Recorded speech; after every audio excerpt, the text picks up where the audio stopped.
correct panel, you'll be opening it on the other side. No such luck because there is a metal chassis that's there in your way. You'll be able to see and hopefully recognize these with ease. The green foam again is what we can touch. We cannot touch anything that is not green. So if we touch anything that's gold within that area or copper, whatever you want to call that color, you just destroyed that part. As we see here on the upper front, that big humongous bay, you have the capabilities to be able to enter your actual optical drives, if you're still using floppy drives, and any other device that you want, be your hard drives, your SSD drives. We'll be reviewing obviously in detail, but you can see here the power supply has various colors, and we stated it has negative, sorry, yeah, -3, positive and -5, and a positive and -12. Those colors will be uh, covered in later chapters. Any questions so far on what we can see in the guts?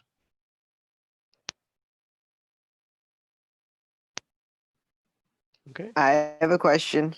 Mm-hmm.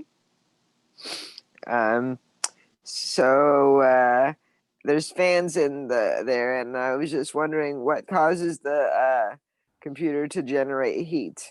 Like, and there's electricity going in, of course, and that Mm-hmm. probably causes heat. But what else? Processing, or because sometimes my computer works without turning the fan on, and then suddenly it turns it on, and it becomes a lot hotter. Diego, can I answer that question? And Oh yeah. want you to grab your background. You lost your background. Josh, there are several components that will play into the buildup or heat, and a lot of time it could be where your PC is located as well.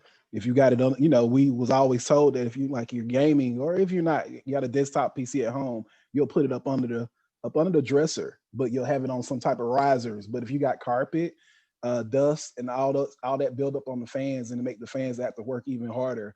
And most gamers will have an exhaust fan and a vent fan, more fans, because anything that's causing that CPU to work and the processing power, if you're running a lot of applications, or if you're running something that's intense, it's going to cause the heat to build up, because that processor gets super hot, super hot. So that's why we'll talk about the thermal paste and everything to get it, why they have that in place and situated. But there's several components, and there's several sides fans that you can receive too. And when we get into the different type of BIOS, that you actually see the temperature inside of your PC if you have it set up in a certain way, which is kind of neat. So we'll talk about that going forward. I I also think think most of the components here, as soon as they get energy like electricity, part of the out process is going to be heat, like the that is That cathode is and stuff that like is that. true. Yeah, that is correct. I was going to thank you. You absolutely. brought up exactly what I was going to allude to. That is, if anyone has ever dealt with electricity and has put in Light bulb. extension cord or something to a device like an iron or something else that pulls energy, right? We're talking about watts again.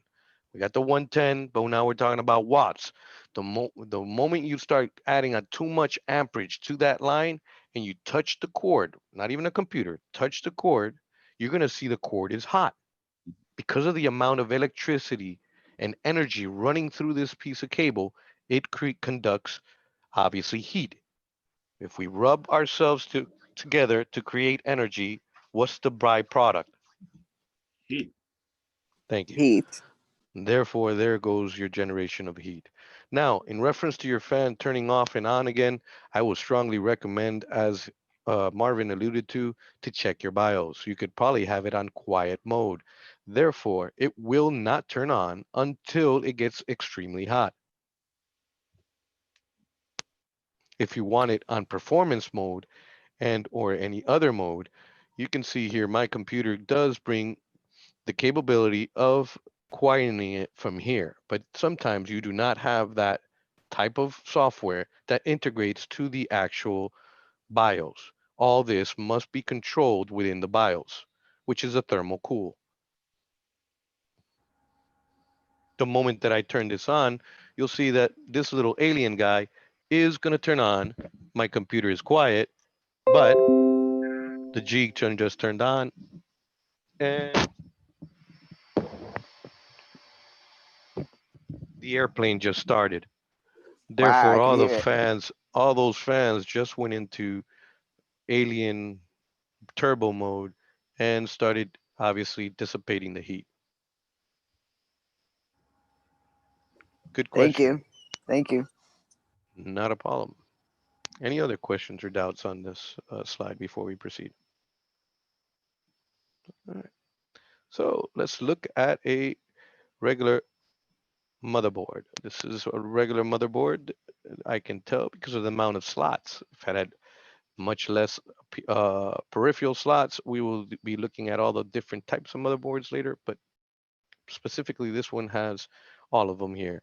You have 5 PCI slots, usually used for your video cards or other expansion cards that are video cards would be the older VGA cards. In reference to your AGP slot, this guy is a more modern technology.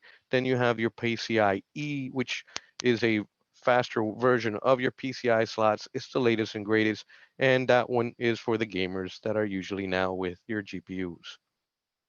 With ease, you should be able to see on the upper left-hand corner this little 20 pin. That's what's coming from your power with all those different colors. As we can tell here, or I can't see it very well, but everything here has a pin 1. Very critical to actually view. Even here, it makes it almost impossible. Well, it makes it impossible for you to be able to put a star into that circle. Everything here has a specific notch and or a pin 1 that forces you to put it only one way. If you force it upon, you just damage the component. It should be with ease to be able to snap into place or to go into place. They do this on purpose. You'll notice even here, you should be able to, hopefully by now, recognize that that's the keyboard and this is a mouse, the purple and the aqua or whatever you have here. The pink should be a DB25 by now, hopefully memorized in your head that that is a printer port. Should recognize hopefully USB. Most of you guys have those down pack. This guy down here is a DB connector, also male instead of female. Why? I'll let you guess, but this one has a female and this one is a male. In reference to this guy, I know that specifically since he is male DB9, that should be my serial connector. By the end of this course, we should know exactly what these are just by looking at it. Another port that I see here is the actual RJ45. That's where my Ethernet port goes. Now, as we alluded to yesterday in reference to the firmware, here goes the battery right now for the CMOS. He is the one that actually saves all of the configurations for the ROM, right? For the BIOS. The BIOS loads, it's some type of software, right? Comes up, looks at the configuration that's inside the CMOS, loads it, does his post, confirms everything's there. If there's anything new, hit F1 or F2, whatever, for to save those changes, and you're ready to go. This usually gives you problems when you see that your time clock is dead and that all configuration is gone. So go buy yourself the little hearing aid battery, which is usually the same size. Just kidding, it's not that size. But you know that's the little quarter battery. You can go buy that one with ease anywhere. You replace the battery and it should then start saving everything again. Any questions on what we're seeing so far here? Now, can somebody tell me from what they read, what is the variance between a north bridge and a south bridge? Uh, North Bridge is where you're gonna have most of the like heat where your processor is,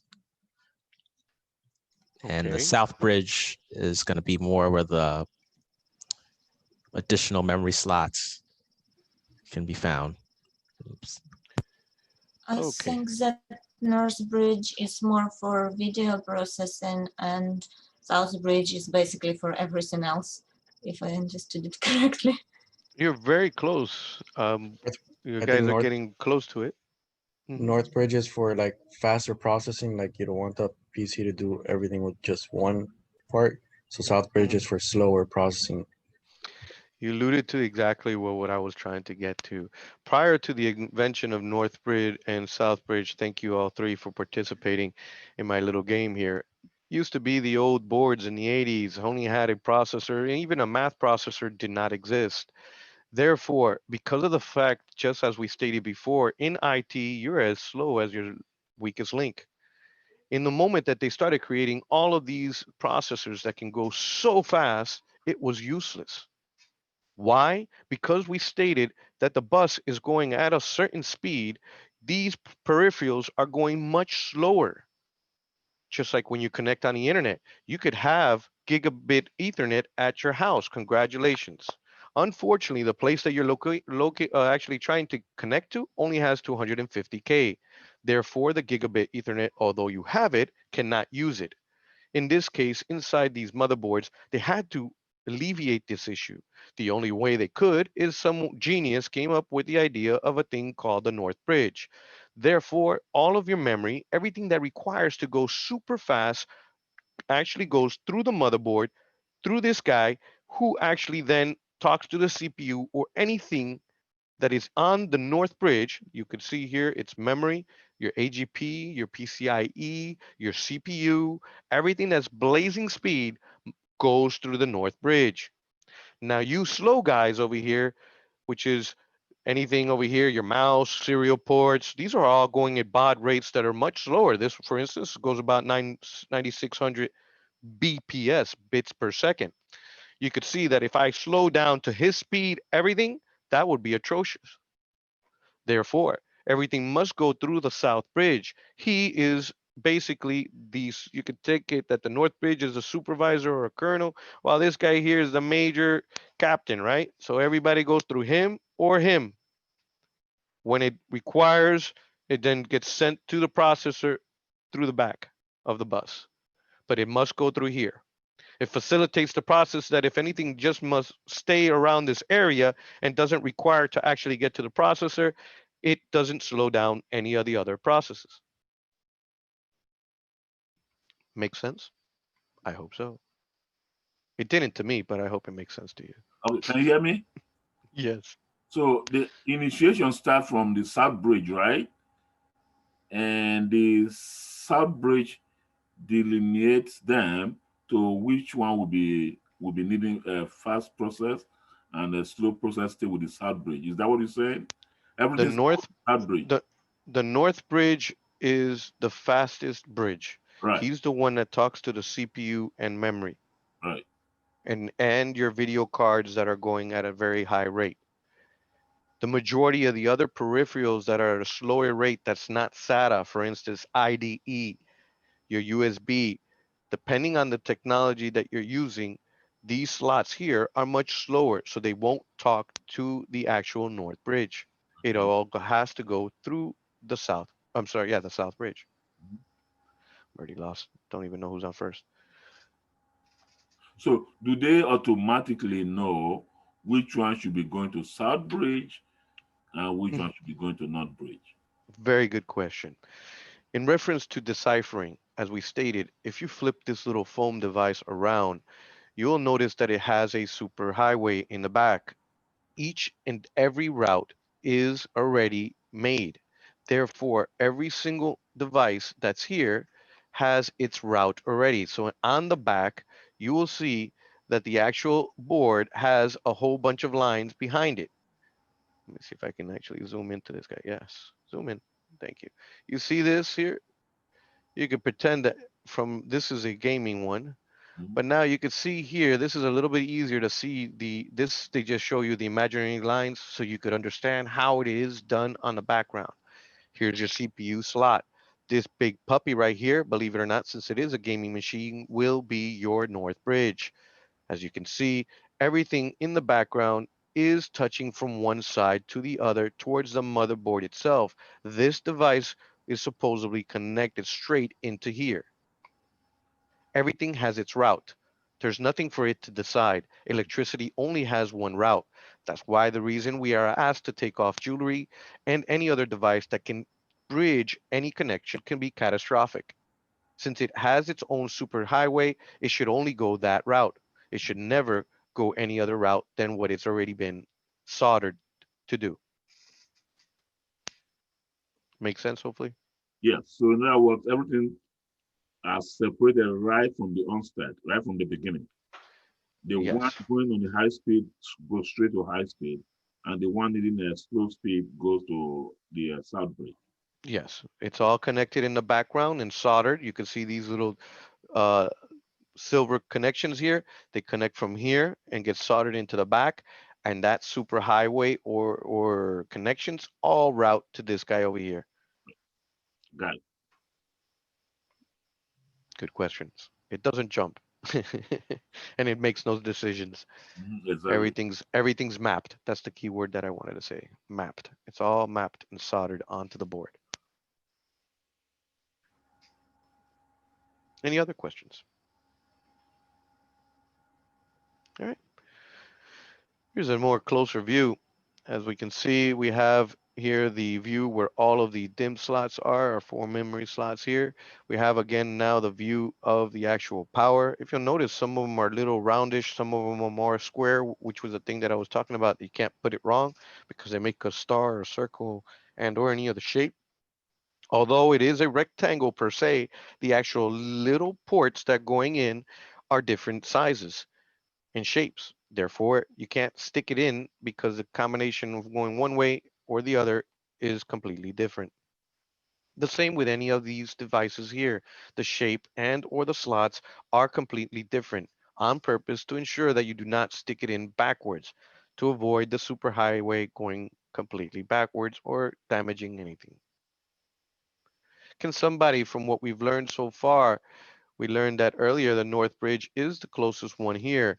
What's another key thing that shows me here that the North Bridge is the North Bridge? If I couldn't see or even decipher which one's the North or the South Bridge, which one is a big ding ding ding tells me, hey, that's gotta be the North Bridge. I think I, Processor. I think the tower, this one have shows like a tower here, while this one shows like a flat top. Correct. Both of them are chipsets, and they're most likely more or less the same size. The key one that you're stating here, that they're both processors, is that this one has a heat sink. Therefore, obviously, much more energy, much more processing, while this guy is going as slow as possible in the old days where you didn't require any heat sink. Back in the 80s, there was no heat sink, believe it or not. There was not enough processing power to require a heat sink. That might give it away. Yes. So now that I gave you the clue, the big clue, who is my North Bridge? I'll give you an area here. This is left upper would be quadrant one. Quadrant two would be my upper right. Quadrant three would be my lower left. And quadrant four is my lower right. Where is my North Bridge? Right here. No, Quadrant that would be three. one. Yes, that is correct. Two. Right on the Left. top of quadrant three, the lower left hand Yes. corner here, the big humongous silver guy. That's gotta be my North Bridge. Right next to him, my processor with the actual fan. All of my peripherals are back here. If we notice here, we have two slots. We have here two PCIe slots. We have here also, anybody know which one, what's the variance between this guy and this guy? They're both two PCIs. One's black, one's blue. Once once for legacy, right? I'll give my, PCIe is newer and a lot faster than PCI. okay, close, close. You guys are there. You guys are there. But I'll give you a hint. Read over here. Maybe that might give you a big clue. By one and by 16. One is That's one. right. Now the Pin One other is a slot. one Pin slot. slot. That's Yeah. that's right. One's a these two right here are one slot PCI. It means it's a very small card. This one here, most likely since it's the 16 slot one, would most likely be for the ones with 3D graphics and the high D cards, high D video cards that are out there. This is a much obviously smaller and cheaper card. Still PCI bus itself, but this is only one slot, while this is 16 slots. Much bigger card, most likely with a GPU and all that stuff on it. Make sense? No? Yes? Maybe? So, all right. Next slide. Here we can see and hopefully identify these ports with ease. By the end of this course, we should be able to identify that this is a DVI with ease because of what it looks like and how it is. We should know that. Not at this point, as I stated, we will be getting into details with these things, but hopefully within this, we should be able to identify the ones that we usually use, like our USB ports. There is a variance though. If anybody can tell me what's the difference between the black and the blue? The black and the blue. The blue are USB 3 ports, and the black ones most likely USB 2. Some different versions. Is one faster than It the other? Yeah. That is correct. And the generation number is here. Anything you see that's USB 1 was generation 1, USB 2, generation 2, and USB 3, which is your blue guy, is generation 3. One and two are a little bit hard to decipher because overall both of them are black. One thing that can make it very easy is if I see a blue port and then I see a black port, you best bet that that's gotta. We already know that this is three, but this must be two. Would not make any logical sense that a manufacturer would waste their time or money on a USB one on a modern technology. Make sense? I hope so.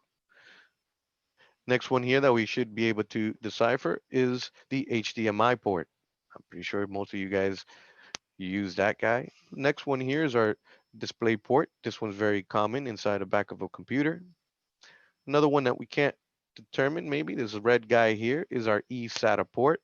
Not to be confused with a regular SATA port, but it is an eSATA port. E stands for external, and apparently this is the 2.0 generation. Two. Lastly, if anybody can recall what this guy is, Internet or Ethernet. yes, Ethernet port. That is correct. Your network Ethernet port. Over here on the right hand side, all of these colors, although the ports are exactly the same shape and or size, they play the little color game with you. The three that are here are due to the actual audio, while over here this is due to the actual coaxial for black and yellow for sound. That's more high quality sound, while these are the lower, I believe that's analog and this is digital. You also have the fiber port over here that goes from here usually to your high-end audio players. Might have seen it in the back of your actual Xbox and or PlayStation. Questions, doubts? But Yes? oh, okay. Here you have all this together, but we hardly see any component or any computer that have all this together. Is there any possibility of having all of this at the same time on a computer? It all depends on how much bells and whistles and which model you buy. Obviously, you just pointed out that this is must be a high-end model. Has so many video ports, Mhm. and it has the variances Everything. of these FireWire, USB, and it has network port. So that, yes, I would say that this is not common. Right. Okay. Usually, you only see maybe one or two if you're lucky, right? Your Right. VGA maybe, which they Mhm. didn't even show us here, and maybe the display port. Usually, those are the common ones. Then you have your DVIs and HDMIs, depending how much you pay, is what you get. That's right. Thank you. Next slide. Here on we're looking here the two different ones. Previous to this, both of them looked identical except for it saying Intel because both of them had these little pins. So we're just going to play with this little game. As you can see that the actual Intel processor has no pins itself. It should be easy to recognize, especially the logo itself. But if you ever have doubts, you could just see that this one does have an LGA. That's a Women's Golf Association. And over here we have the PGA Tour, which is a pin grid array. Oh, kidding aside, you have the landing grid array, and then you have your PGA, which is a now I forgot for playing around. Questions, doubts on the two manufacturers of processors. So I have a question. Hmm. Uh, is anyone superior than the other? You have Intel i7 and they have AMD, whatever they have that there. Is anyone Hmm. better than the other or superior than the other? It all depends who you ask. Now, if Yeah, you would have yeah. asked me about 20 years ago, I would have told you take the cheap one, AMD, and overclock it. What's overclocking? That means that you could actually make it and force it to go faster than what it was. Now, if you would also ask me about 2 or 3 years ago, I would have told you Intel processor because of the fact that it has what they call that hyper threading or hyper whatever you want to call it. Hmm. Unfortunately, they can't lay their little hat onto that little technology because AMD now came up with something that's similar. Therefore, they're both competing with each other.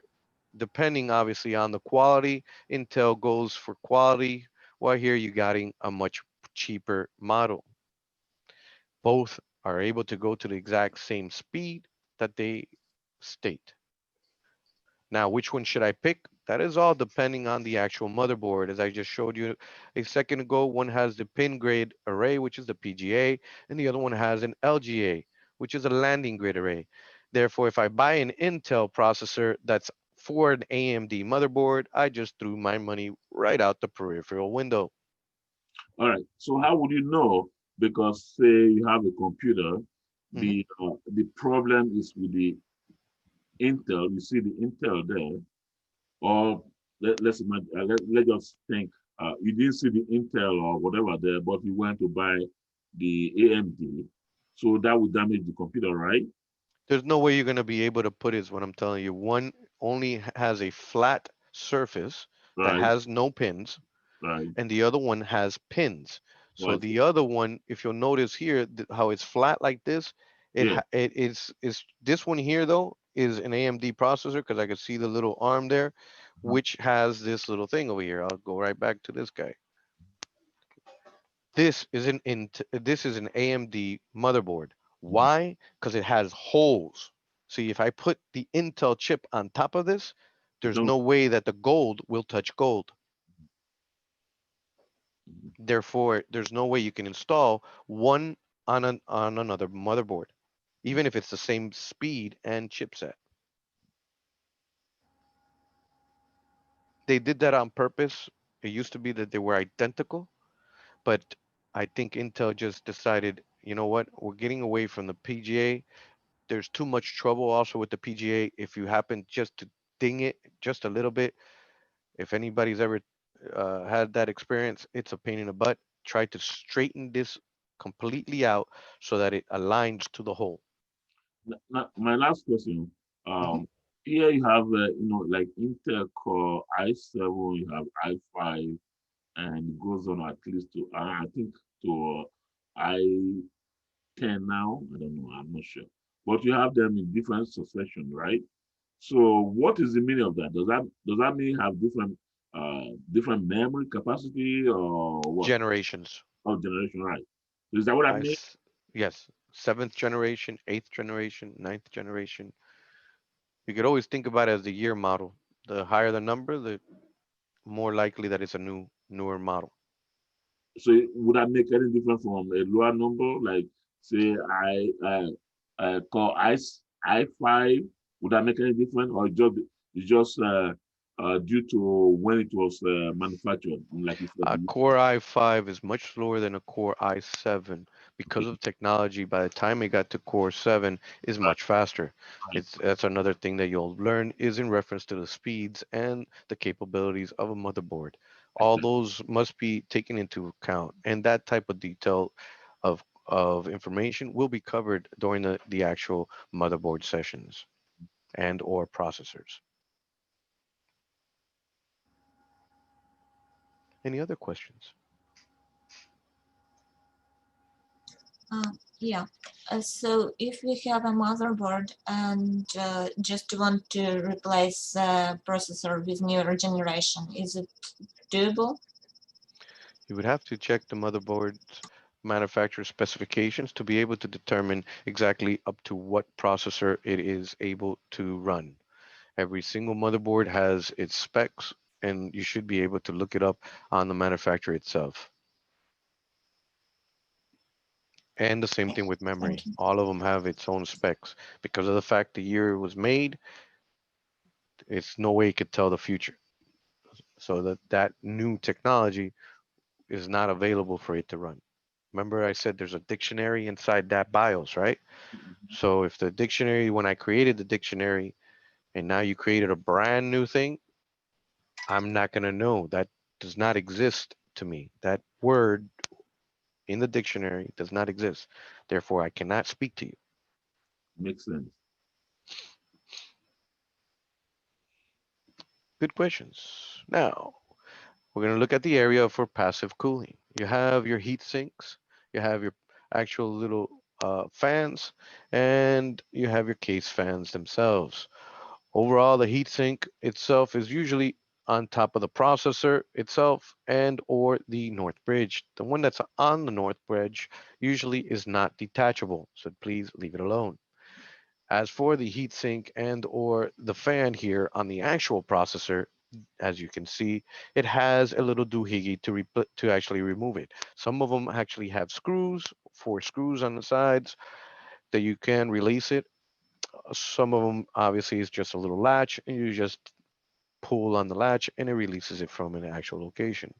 And the variance here is that the chip and the actual heatsink have another doohickey in between. And that guy is called thermal paste. Don't ever ask Lazaro what thermal paste is because he just doesn't like that. Just an inside joke. In reference to the thermal paste, please, oh please, do not forget it. Check its actual contents of it. What I mean by it is it's still thick. This little thing looks like clay, but it is your savior.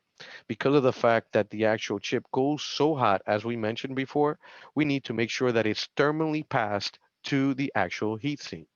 The moment that we open up a case, even though we do everything right, but if we open up the case and let's say there's a nice cold air that comes in, if and only if there is thermal paste here, you are saved.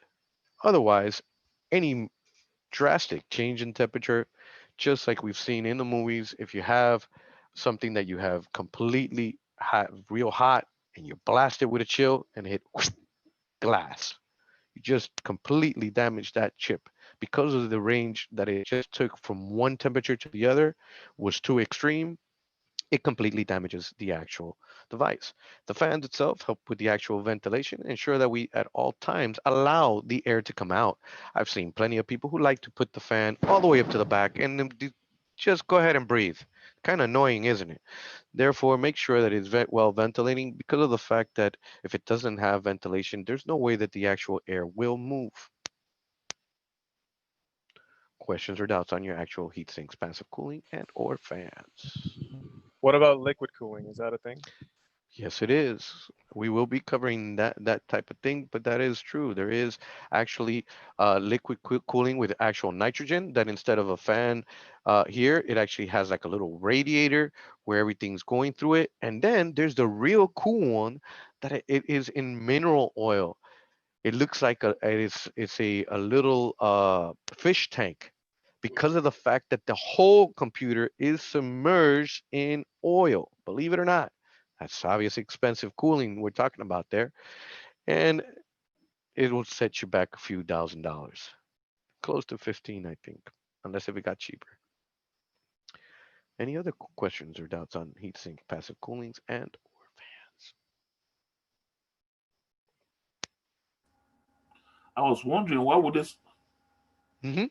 Yeah, I You were was. wondering. Yeah, why would they submerge computer components in oil? I think oil are very good in heat, and they keep heat to a certain Mm-hmm. state or a certain temperature, right? Mm-hmm. So why That is would they correct. do that rather than something like water or I don't know water or something that Well, is if you throw water on electricity, what happens? Well, it's gonna connect, everything. What do you call that? Complete Shut everything. circuit. It's gonna short everything. It's gonna Right. short everything. But for some mysterious reason, the liquid, which is mineral oil, does not short everything. Can't tell you the scientific part of it because I Yeah. got no clue. I'm not a I scientist. see why. But I found it pretty cool when I saw that computer, though. I was like, what? Yeah, I've seen nitrogen. I thought that was pretty cool. Nitrogen itself with the little radiator, and you've probably seen those fancy ones with the different colors. It looks like neon lights going all over the place. Mm. But that was the first time I ever saw a mineral one, and I thought that was awesome that it can actually be submerged inside mineral everything, and it's still running. They've also No done some need. really cool open air ones where you'll see them like it's almost like artwork where they'll build it with the motherboard and the CPU all on the wall, and it's literally just completely out in the open with liquid cooling running between the different components. Yeah, you need to know what you're doing. I tried that. Didn't work out. Yeah, Yeah, you you got really one know problem, about pops. cooling. Start first with the thermal paste, all right?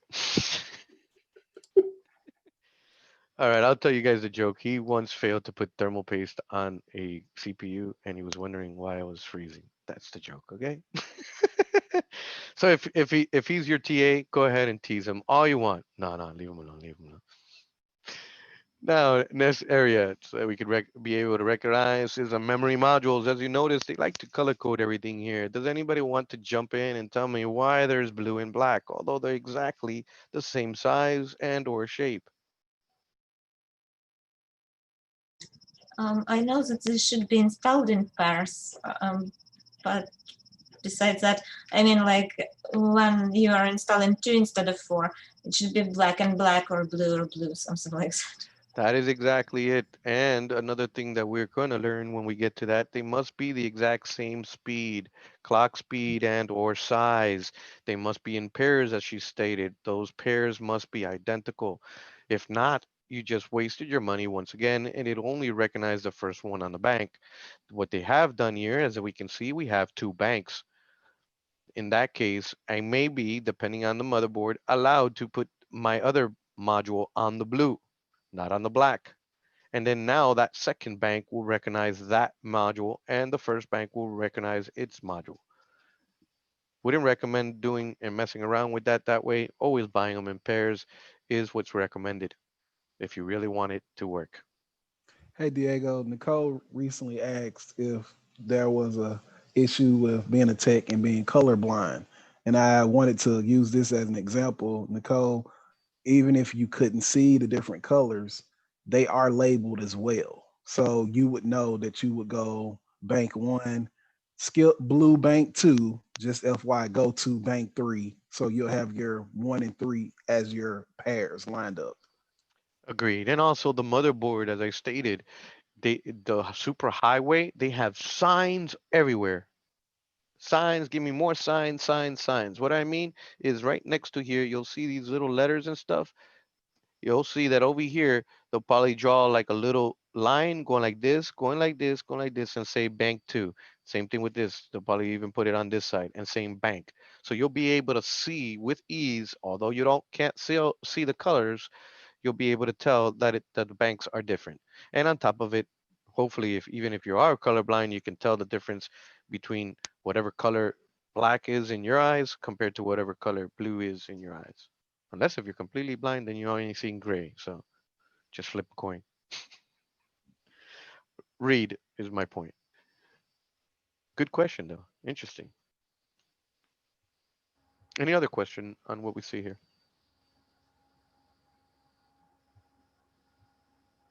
All right, we'll continue here. Random access memory, RAM, our friend. It's obviously installed on the motherboard with those little locking clamps that we just saw, those little ears a moment ago. And you'll notice that they have the on the side also a little divot or hole for that when it clamps on, it's able to. On purpose, you'll see that there is a notch in the middle, and depending on the type of memory, they have either one or two notches and or the notches themselves move to different locations. What does that tell me? It tells me exactly the type of memory that I'm dealing with. Therefore, when I go and buy the memory, I know which what were we saying that they call it? Generation, to make it much easier for you guys to understand, of memories that I'm dealing. If it's a DIM, a regular DIM, a SIM, a DIM 2, DIM 3s, DIM 4s, all of them are different size and shapes. Any questions, doubts?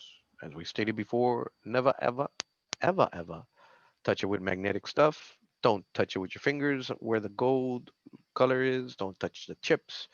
Do touch anything that is green foam, as long as it doesn't have gold coming out of it. So what I would do in this case would be on the two edges here, it's green foam, Mm. and I'm not touching any of that black or goldish colors. Drives. Give me more drives. As we've seen before, this little doohickey can be a CD, a DVD, and or a Blu-ray disc. Depending also, it could be read and write, just read only. Also, you have your solid state drives, which are have no mechanical parts, comparable to be flash memory. You have your HDDs, which is ones with your magnetic drives, heads to be able to use to read and write information. Also have spinning parts like the platters and or a little thing that looks like a record player in there to be able to uh, facilitate the process of reading and writing the information. From these drive types, can anything here stick out to people here that's weird or maybe never even heard of it? Are SSDs relatively new compared to the other ones? Good question. That should stick out to everybody's head is what in the world is this solid state drive? Where did it come from? Well, you can thank that has been the new technology, and it is what is in your phone. It is what's inside your iPad. It's inside anything that's small. It is a hard drive, which actually is comparable to a USB stick, has no movable parts, is as very, very skinny, and doesn't weigh much. That's why now your iPads have become extremely light. Versus you have your regular hard drives, which has the platters inside, and most likely you've seen those have a spinning disc inside, looks like a record player. Anybody that knows what a record player is, or a CD inside. Yeah. Do everyone remember the digital camera craze? I mean, a lot of people still probably use digital cameras. They probably use their phone now, but Hmm. a time there was a big craze for everybody to have a digital camera. And if you notice, the memory cards that you would buy for those digital cameras were flash cards. And just like the system that is used for memory inside your computer, it was 8 gigabytes, 16 megabytes, 32 megabytes, 64, 128, 256, the whole line that Diego mentioned to us yesterday. That that technology has found its way into computers and has been a major improvement on how things are going with the computer side now. So Definitely, obviously, flash memory is much faster than your regular hard drive because of the fact that the hard drive does spin revolutions per minute come into factor. So also, we will find out that SSD drives are much more neater in reference to being able to access the information, while hard drives require a lot of maintenance, and we'll get into the details and intricacies of that in a later chapter. But the one that should stick out would be the SSD. Now, expansion cards. Here are those little things as we saw earlier. We have our PCIe slots, we have our PCI, our AGP slot. Can anybody, just by looking at this, tell me what type of card this might be? There's a little fan here. Somebody. SSD, It's a It's a fan. SSD. graphics card. Yes, that would be a graphics card. The key one here was the thing that I kept on whispering. It has a CPU in there, which is really called a GPU, which is a graphic processing unit. That would be a key thing that gave it away. Another thing that gave it away for me was the actual VGA port because of the blue. If I can see that blue, it's here. But one, if I can't tell, would be this guy here. The fan is a dead giveaway. It must be an actual high-end video card. And it looks to be an AGP card from the arrow where it's coming to go. With ease, we should be able to take off the cover. There is a faceplate, as you can see already here. That's to help with the ventilation. Never, ever, ever, ever take off these faceplates. Please leave them there. They are there because of the fact that the fans are located in certain locations in the front and in the back to be able to flow. The moment that we open up these holes, we have just successfully destroyed the flow of air. The only one that I should remove is where I am trying to install a card. Now I can remove that faceplate, which is the white area that we see here, and insert the actual card into place, which again seals the area. Not completely, but obviously enough so that the flow can continue through the back of the fan over here. Any questions on our expansion slots and the locations of them?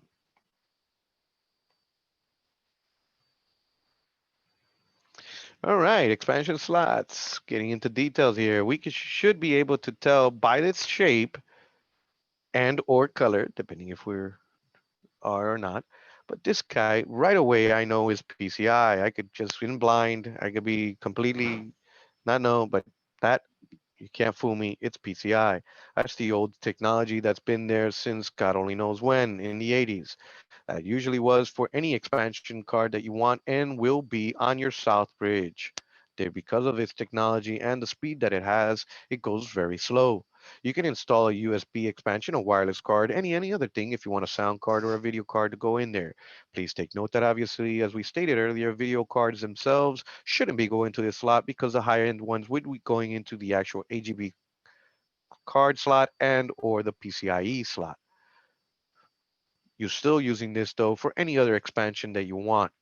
Otherwise, your second you could consider generation is the AGP, which stands for Accelerated Graphics Card. Sorry, graphics port. Here it is a much faster bandwidth than the actual PCI, but the last generation and the greatest is the PCIe. It's much faster than the actual AGP, hence that it also has the capability, as I said earlier, 3D and high-end graphics. Usually you'll see this with designers and other people that require high-end like gamers. Any questions on the three different types of expansion slots?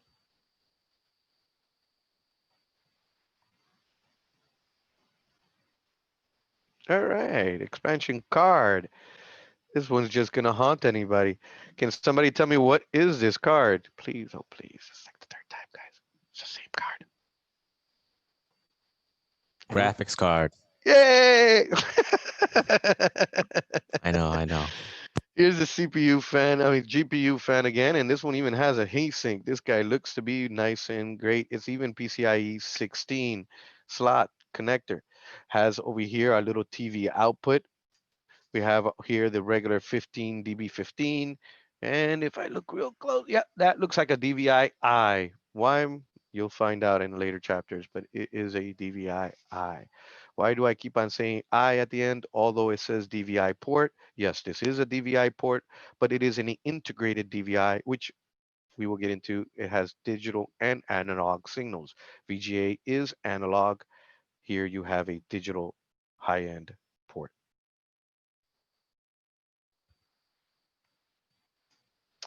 Our power supply.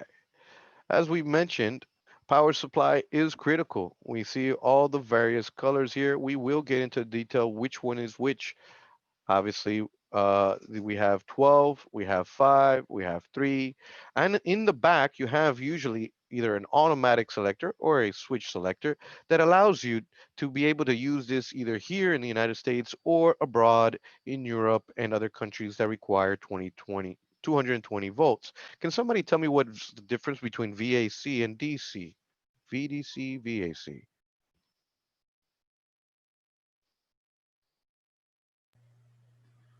Alternating current and direct current.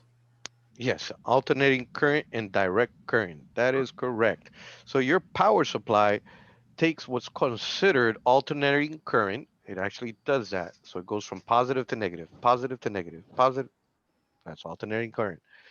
It takes that 110 or 220 and it converts it into VDC, which is direct current. One way to remember it is direct, like a laser, goes one way. It will not alternate. Equivalent to the battery in your car, inside your phone, that is DC. This little puppy does all of that job.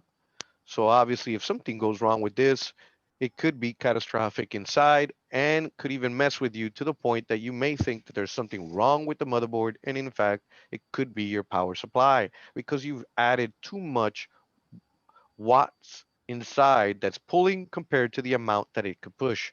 Some of these actual power supplies, we will learn that actually it has different phases and areas of it depending on where you're going to pull.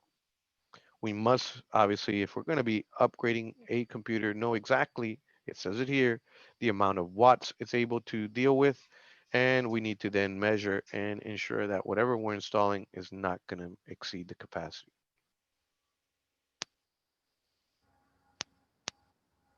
Recognizing the components. All right. Now we get to play a little game. Here we are. Let's go with Kevin. I have a question. Yes.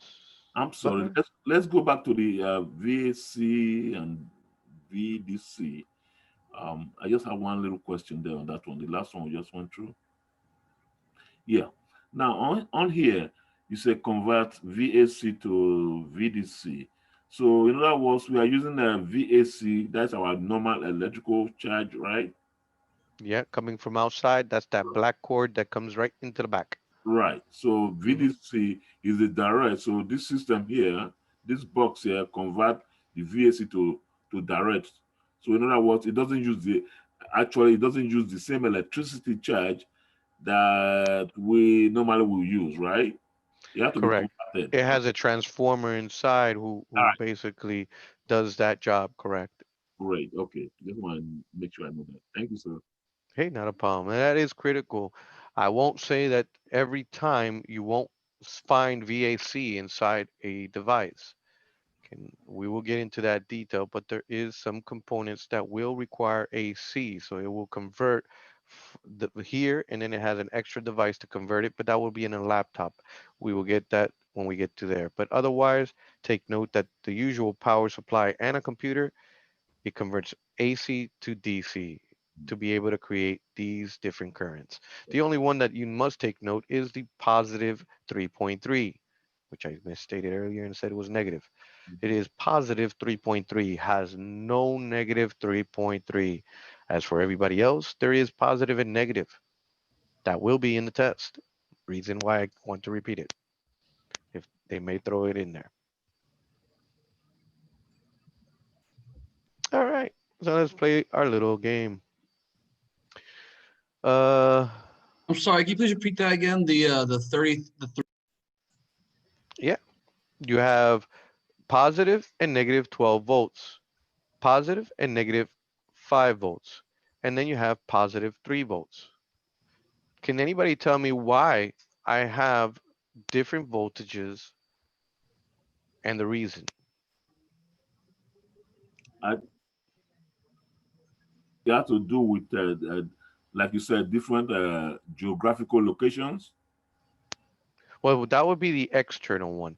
As Okay. for internal, why would the motherboard have different speeds and or uh sorry, different voltage? Well, What's the purpose of the voltage itself? I think it has to do with There's power needed, certain Okay, components. the current needed for each different type of computers, right? different type of components. I will take that. Okay. No? Now, why would I need 12 volts, but why would I need 5 volts?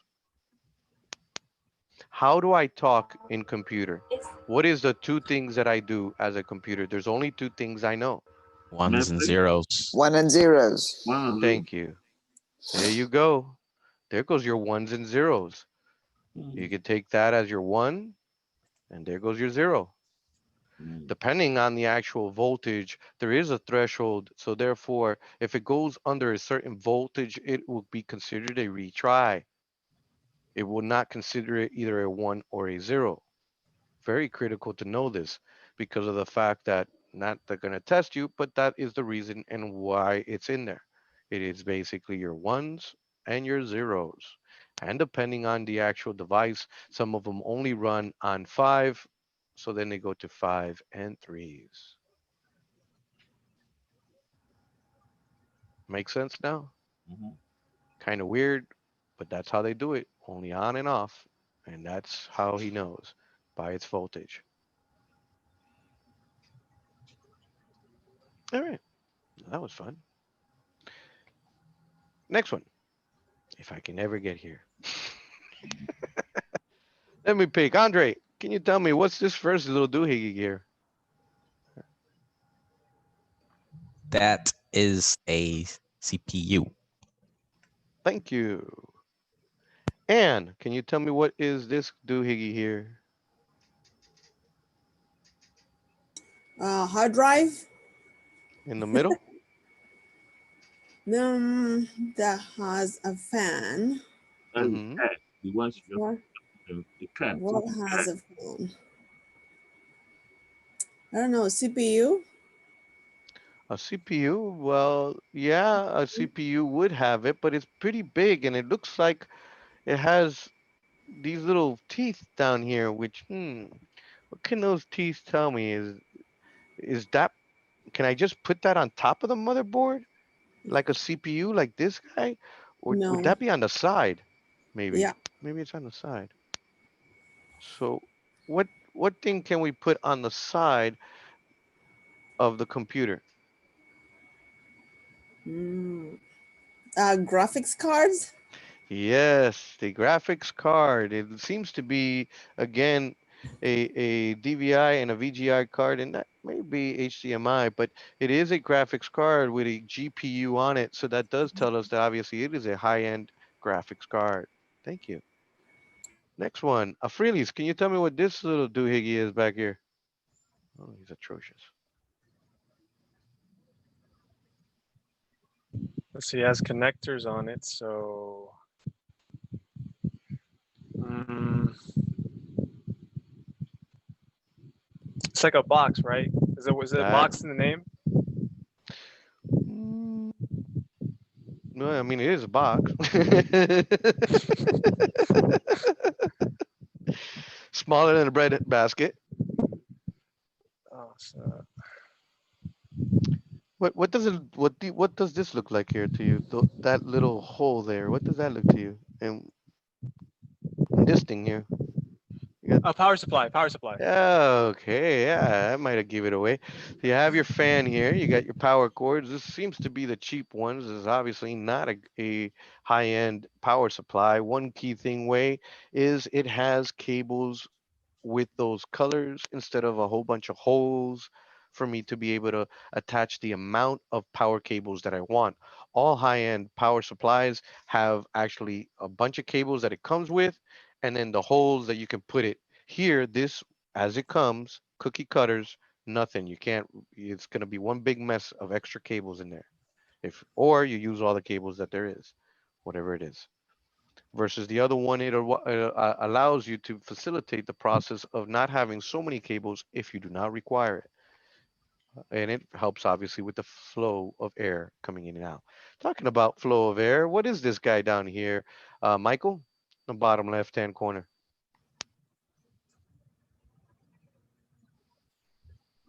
Um,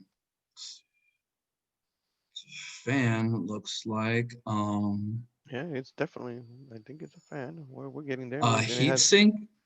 yeah, yeah, it has a heat sink. We're almost there. It's a fan with a heat Um, sink. Therefore, it is a fan with a heat um, sink. ECI, not PCI. This would be a graphics card here because it has the expansion slot. But you are on target. It just its name is the only problem you have. It's its name. You have identified exactly what it is.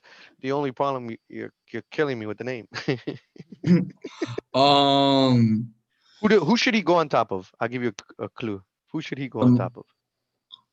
the motherboard. This guy over Oh here. no, hang on, it's gonna come to me. The graphics card. That's the graphics card. This is. Oh, It's Not the motherboard. CPU. yes, the CPU. Therefore, Okay. let's put the two words together: CPU and CPU fan. yay! Yeah. All kidding All aside, right. that is the CPU fan. One thing that gives it away, obviously, is the big heat sink on it, and it has a fan on top of it, has screws. So that would be the thing that goes on top of it. That usually Lázaro fails to put thermal paste. That's the guy. Next one here, Josh, help me out. What's this rectangle doohickey? Is it a RAM chip? That is correct. It is a RAM chip module.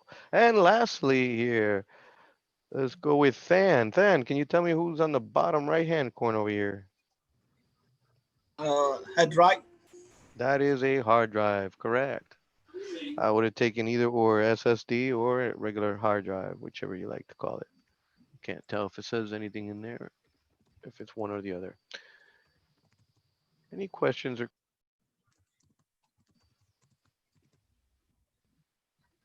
no questions? I pass it off to you on first.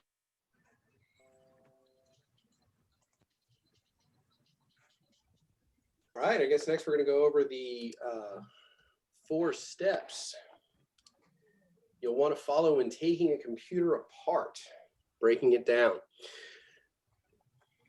First one would be plan and organize your work. Second, open the computer case and examine the system. 3, remove your slot components. 4, remove your main components. Sticking with the first step, best practices. Typically, you don't want to open up a computer unless you have a very, very specific reason to do so. You don't want to typically continually open them up and move stuff around if you don't have to. The more times you move and or adjust or touch these components, you increase the likelihood that they get damaged and or you can have catastrophic failure on them. But quick question. What is the most important way that you can protect yourself from electric shock when working on a computer?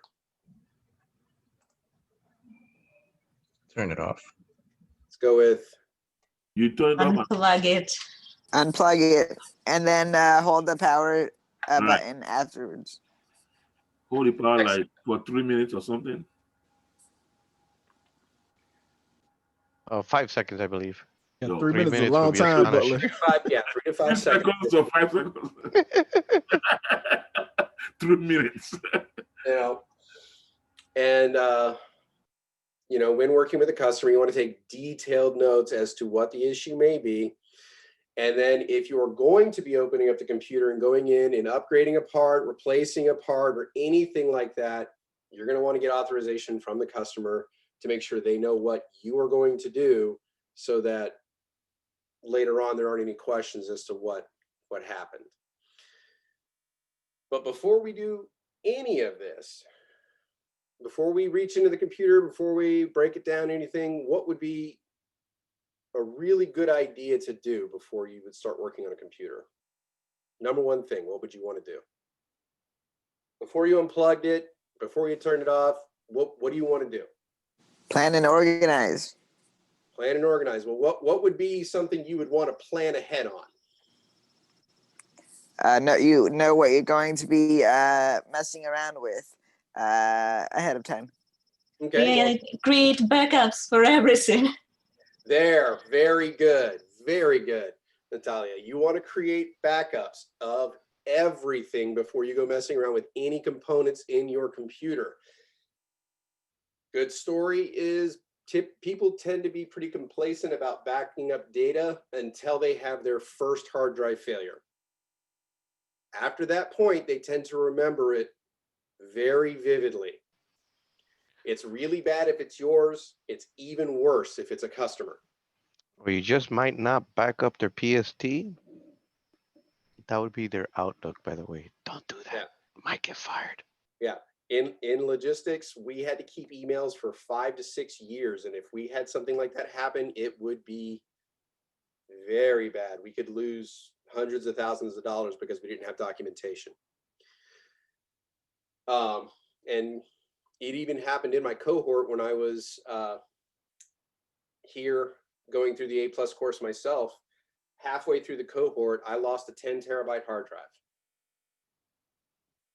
Thankfully, because I'd already experienced something like that, I had a local backup that I back up, once or twice a week, and then I have an offsite backup that I back up twice a year.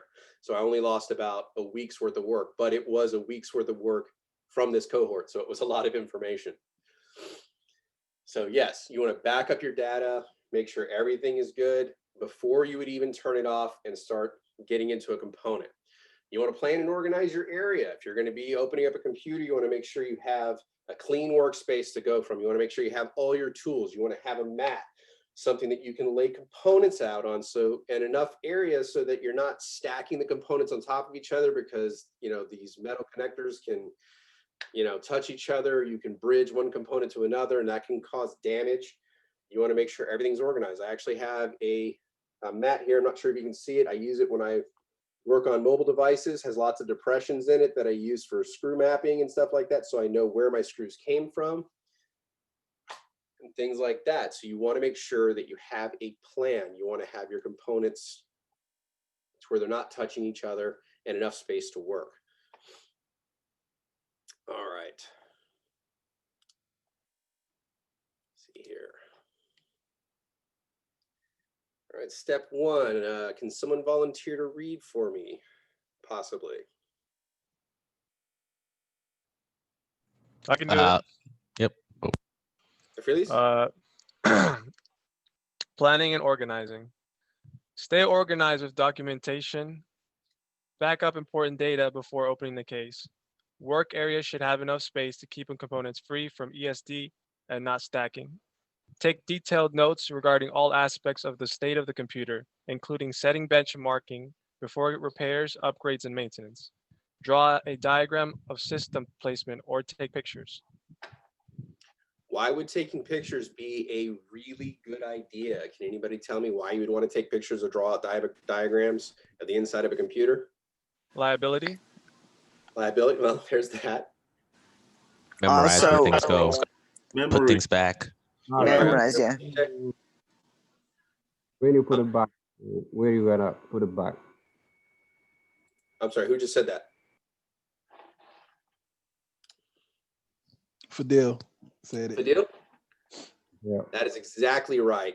When you're taking things apart, you want to make sure you're able to put it right back in, the exact same place you got it. What would be another good reason to take pictures, especially right when you open it up? Screwdrivers. Do what?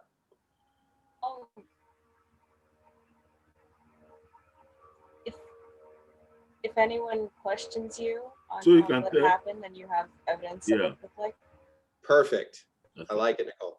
You want to make sure that if there is a visibly damaged component within the unit, you take a picture of that before you touch it.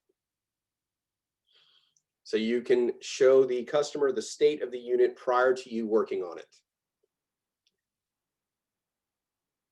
Plus, taking pictures is pretty easy now, since pretty much everybody has one on their phone. You can easily take several pictures. More is better. Different angles, because sometimes you can't clearly see a component if you're just doing an overhead shot. You want to get down in the computer and try to get a couple more pictures of the angle, so you have a clear understanding as to where all components came from and are going back to.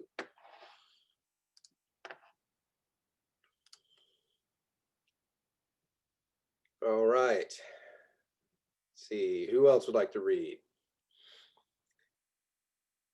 Maybe Annalisa?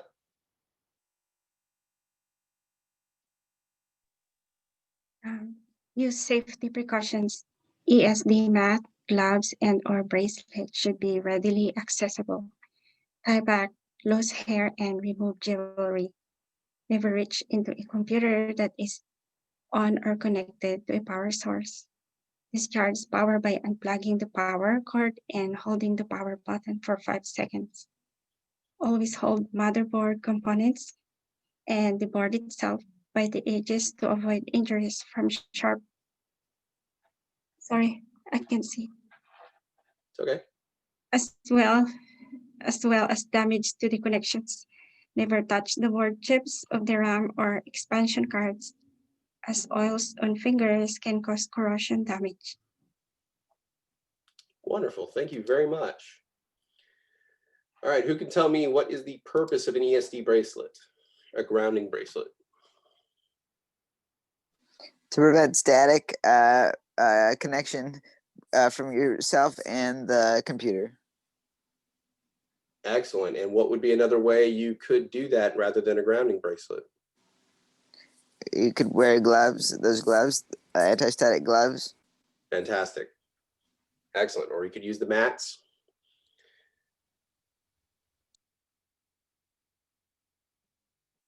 All righty.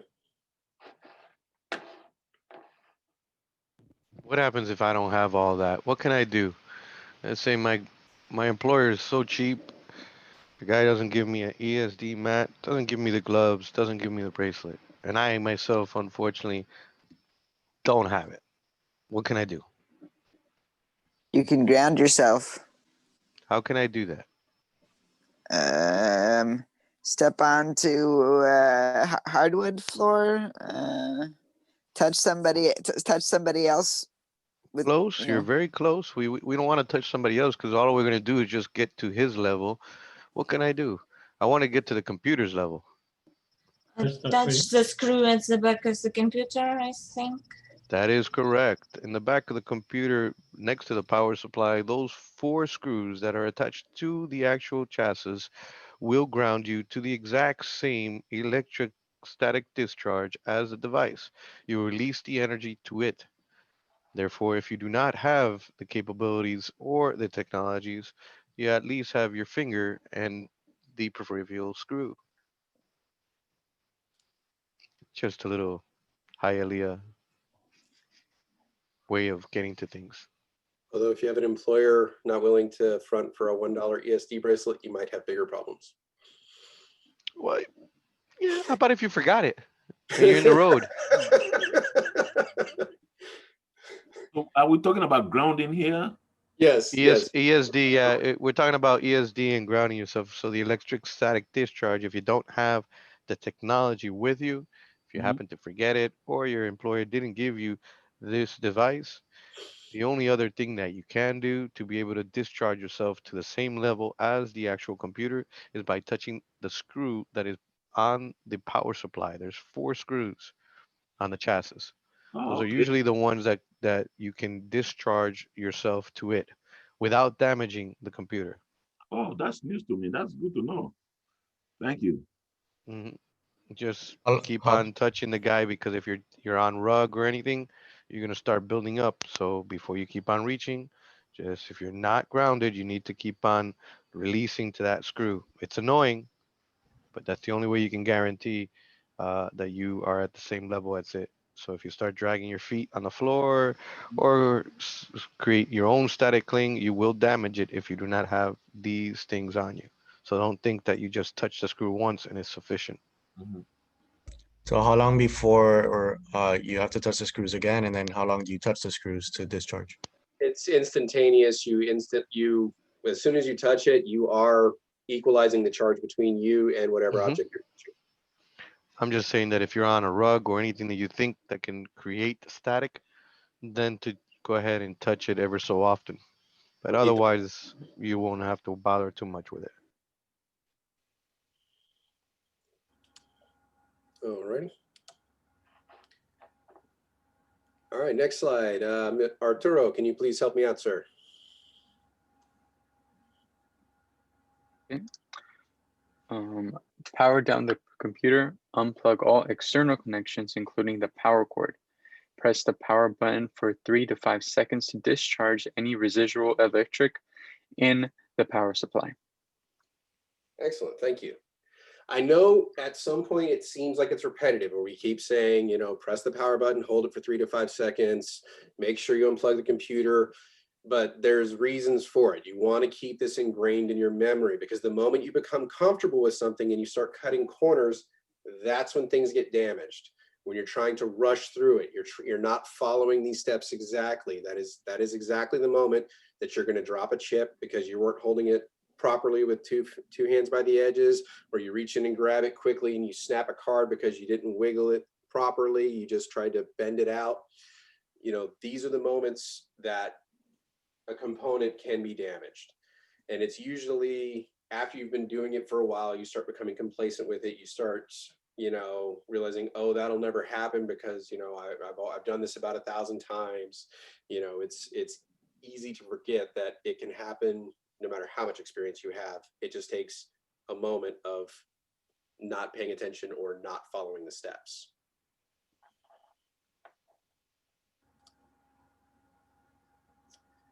All right, next, Anne, can you please read for us? Open the computer case and examine the system. Open the case cover. Most have side panel, while other open like a book. To look the side panel, some have screws, other clips. A few cases require to remove a front panel. Take note of any cable that may have a yellow triangle. This is the indicator for the positive lead and the wire nearest the triangle is pin 1. Locate the major components first, including the power supply, motherboard, and drives, then follow their connections. Wonderful, thank you very much. Yeah, the most frequent ones you will come across are the first two on, from left to right. You will see those most frequently, although I am seeing more and more and more of the middle one with the clips to remove the side panel. Those are extremely nice when having to use those because it's very quick access. So very rarely will you see the computers where you have to remove the front panel. And obviously, if you're using an all-in-one, it is a significantly more in-depth process if you want to get into the computer casing.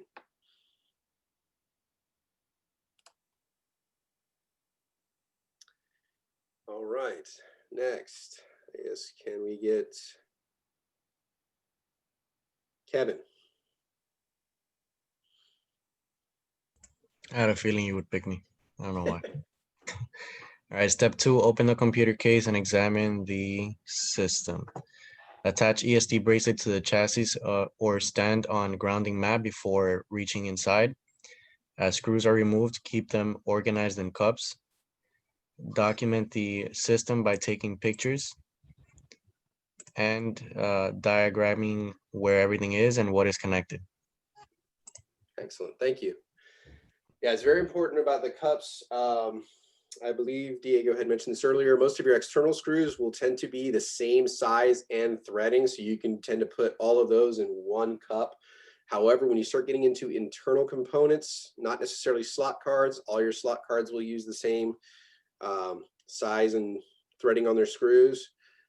But sometimes, especially when you're getting into mobile devices and laptops, phones, tablets, if you ever do any work on those, specifically tablets and phones are notorious for this, where every single screw will be a different size, a different thread, and most will have different heads. So you want to map that stuff out exactly as you pull it out. You want to create some sort of a system, like each one you pull it out, pull them out in like clockwise order or something like that, to make sure that when you're putting these components back together, you know exactly where they go, so you don't over tighten a screw and break a component, or cross thread it and essentially ruin it, something like that.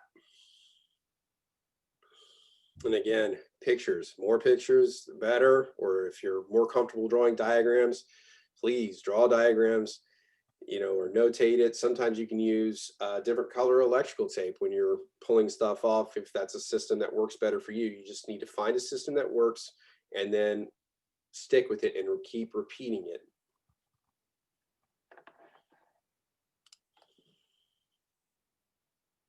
Step Yeah, 3. one Yes, sir. trick I used to use in reference to screws and how they hurt you would be with servers. So what I would do is I would actually draw a rectangle on the actual piece of paper because I can't draw, but I could do a rectangle. And then I would put front, F for front. You know what's the next thing I did? I put the screws onto the paper, exactly where they were on the motherboard. That way I knew this was the front. There was 3 screws here. They're different sizes. I know exactly where they go. Little trick. Welcome to Hialeah.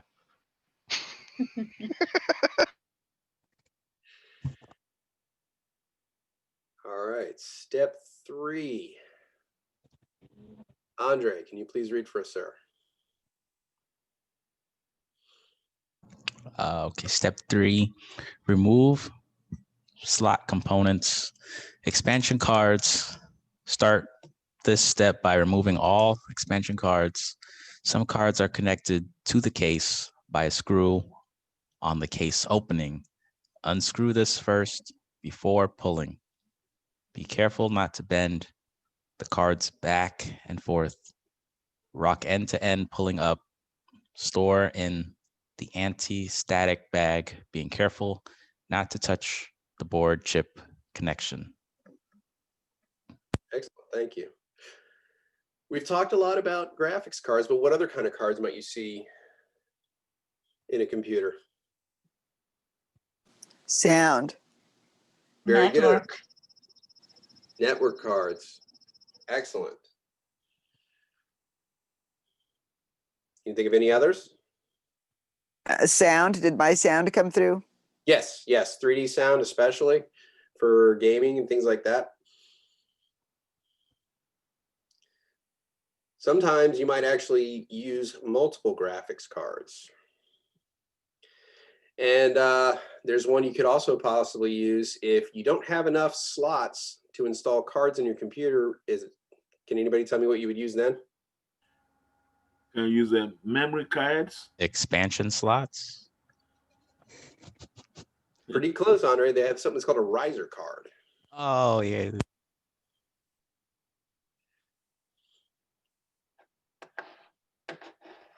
I heard of that in my life, so I wouldn't have never guessed it.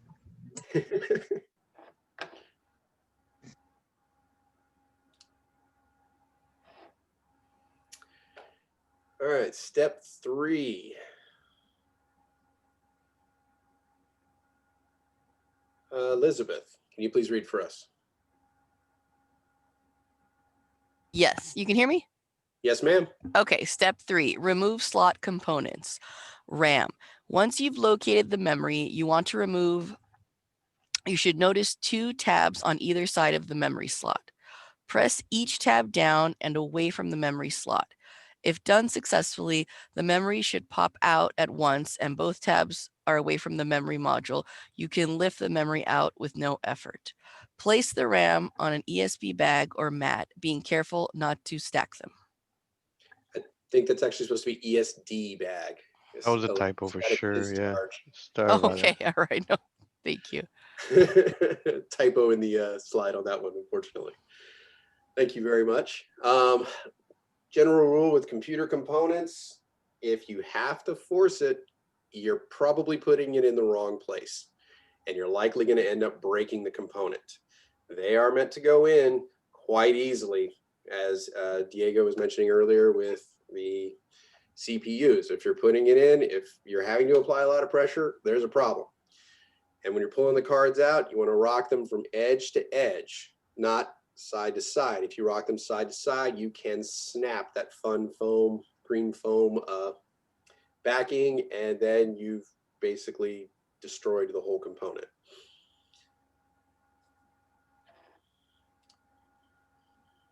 Let's see here, step 3.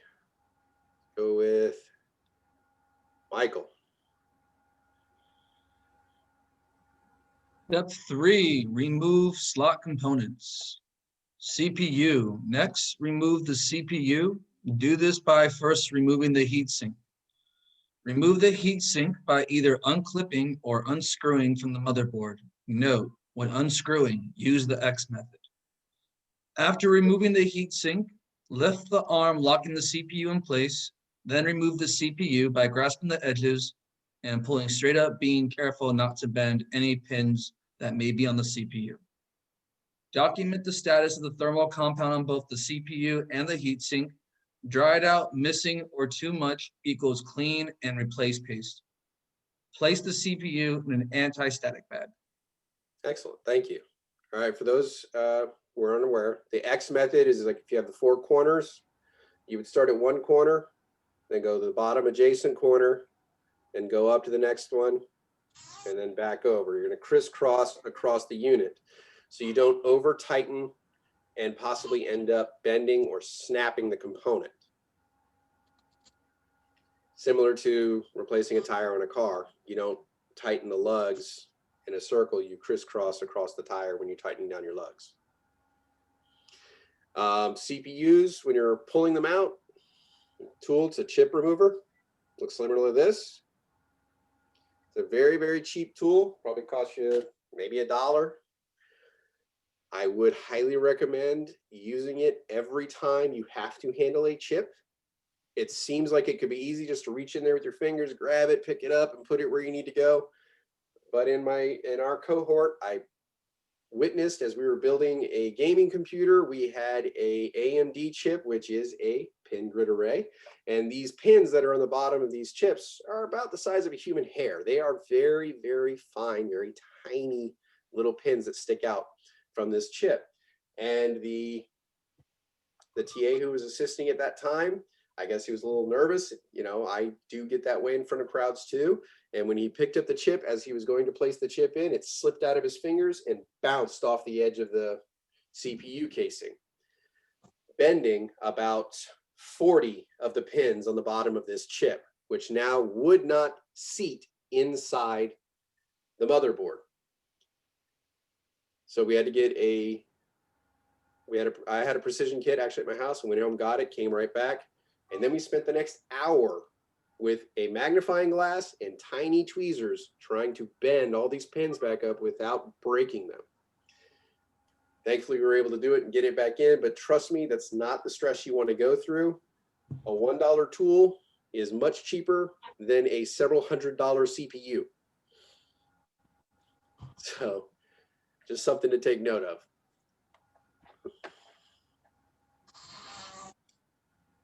All right. Sorry. Yes. That tool, is it used only for taking out the chips or also for putting them back in? Because for me, it's kind of hard to imagine how to align with using that same, like the pins. There are so many of them. Well, you use it for taking it out and putting it back in. And, you know, just remember when you're putting it back in, there's a little triangle in the corner of the chip and on the board. And that triangle tells you where pin 1 is. So you know how you can align the chip in the board to place it. Okay. But yes, you Thank should you. have enough room to get in there. And it with should fall into place. The great Yes. thing about it is since you lined it correctly, as soon as you put it, it should fall into place. You shouldn't be forcing anything like you said earlier. Even if it was the actual PGA or the LP or LGA, whichever one, it only goes in one way. Just like back when you were in kindergarten, they gave you a star, a circle, and a square to put in a hole. Similar thing. You could only line it up the one way and put it in. So Okay. they forcibly make it a certain shape that it only goes in one way. Yeah, just the triangle is not that easy to find also. It's not that Excellent. scary. Any other questions? No? Okay. Step 4. Ayana, can you please assist? Step 4, remove main components. Power supply. Remove all power connections from the board, including all connections to components. Unscrew the power supply from the outside of the case after carefully noting which screws attach to the case and which will open the actual unit. Remove and set aside. Excellent, thank you. Also, as kind of a side note, when you're looking at the back of a computer, if you got to remove the side panels, sometimes they'll have like 8, 10 screws on the back of it. Maybe 4 of them will be for the case. Some of them will be meant to hold your power supply in place and stuff like that, and you'll see little carve outs around it. You don't want to remove all the screws from the back of the unit before you try to open the case. Otherwise, you could loosen up components like the power supply, or hopefully not like the motherboard, and then these components can start banging around and crashing into each other before you even open the unit up, and you can damage the unit. So take a moment, look on the side of on the back of the computer before you start pulling screws out to make sure that the ones you're pulling are the ones you need to actually open it. And then again, this is another great stage to take pictures with your camera to make sure you know exactly where your power supply cords are going, because I mean, sometimes it can look like a bird's nest. They'll have like 10 or 12 cables coming off of it, depending on which components you're trying to hook up. And it's just easier to go back and reference a picture to look at it and be able to know where everything needs to go. Yeah. Okay, guys, sorry to interrupt. I know we were doing pretty cool there and we have a lot of questions. We're going to stop here for our lunch break. I'll see you guys at 3 p.m. It's already 2. Look how time flies. Please enjoy your breaks, eat something, drink some coffee and or water. Thank you.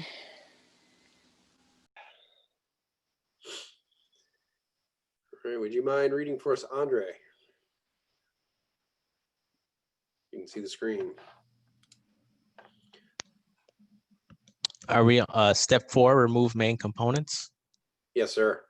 Okay. All board connections and drives. Unplug front panel connections after not noting the configuration. Remove any system fans. Next, unplug all connections from the components to the board. This includes SATA, PATA, and IDE. Remove all the drives according to how they are attached. Most are clipped in while others have screws. Set aside noting how they were removed and their connections to the board.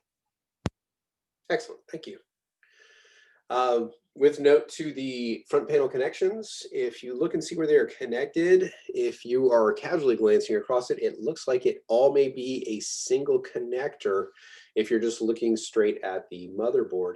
So this is another good indicator that you would want to take a picture, note where these plugs go, because if you want these connectors to actually work properly, they need to go on the exact pins that they are designed to go on. If you're installing a new motherboard, make sure you still have the paperwork for the motherboard. Check the schematic. The schematic will tell you exactly how everything is laid out and need to go. And often on the board itself, it will be notated so that you can see exactly what pins go where.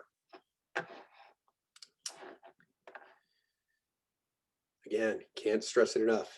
Take pictures. Final step. Let's see. Watkins, can you please read for us? Can you hear me? Yes, we can. All right, step 4, remove main components. Motherboard.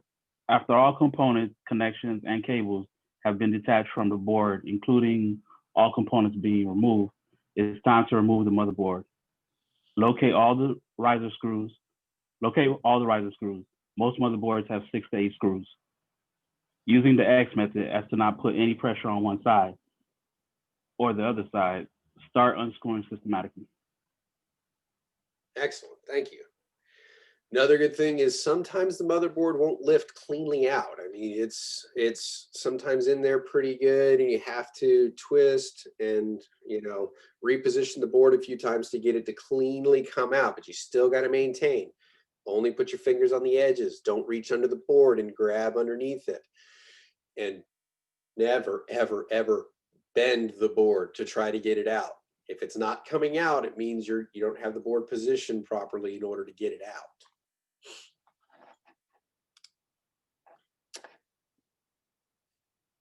And last one, remove main components carefully with the board. We just went over that. And then place it on an anti-static mat or bag as to not damage the components. And what are some things we do not want to do with components after we've pulled them out of a computer? Who can answer that one for me? Don't pile them. Excellent. Don't stack them. Anything else? Don't put them in a bowl of water. That would definitely be a good one. Don't put them on a metal table. Metal table, yeah, that'd be good. Don't touch with the bare fingers. Well, you can touch with your bare fingers on the edges. Yeah, but I mean not the component, like the copper or the gold component, right? Exactly. If it's got it's a gold coloring, try not to touch it at all with your fingers. Absolutely. All right, real quick Kahoot.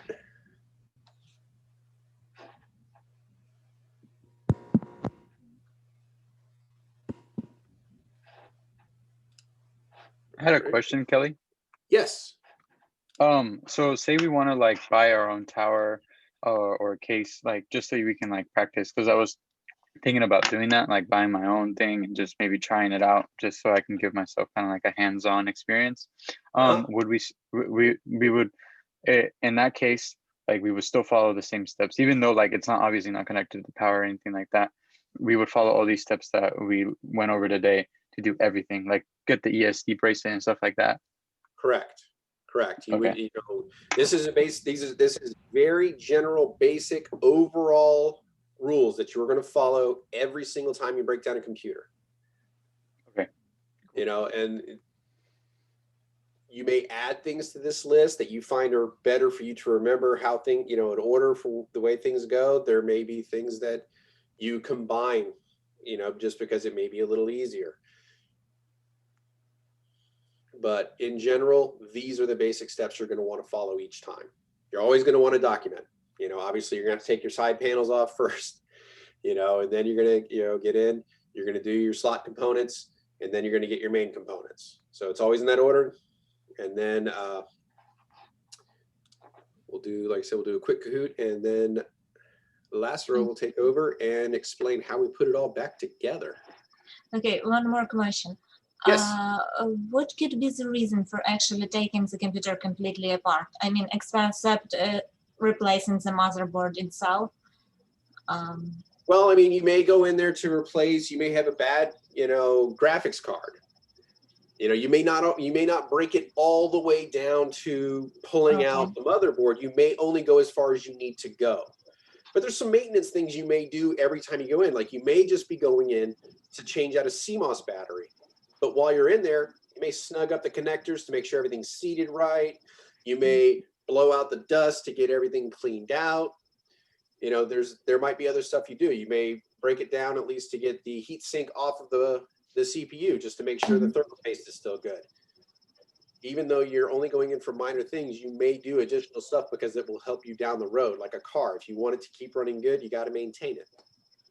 Okay, I understand. Thank you. No problem. Diego, can I please get screen share, sir? Oh, there we go.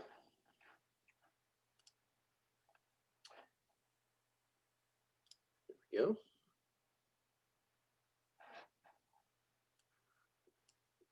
So everyone can see it.